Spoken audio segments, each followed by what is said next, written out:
Okey, solar dia IP67. Wah, boleh tahan. Solar panel.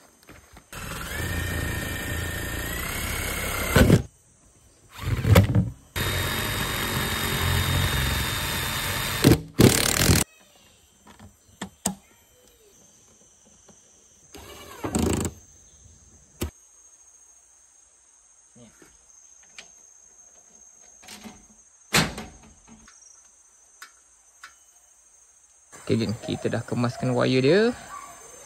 Alright. Dan kita test. Sekarang ni dia tengah charge. Tengok lampu tu, warna biru-biru tu.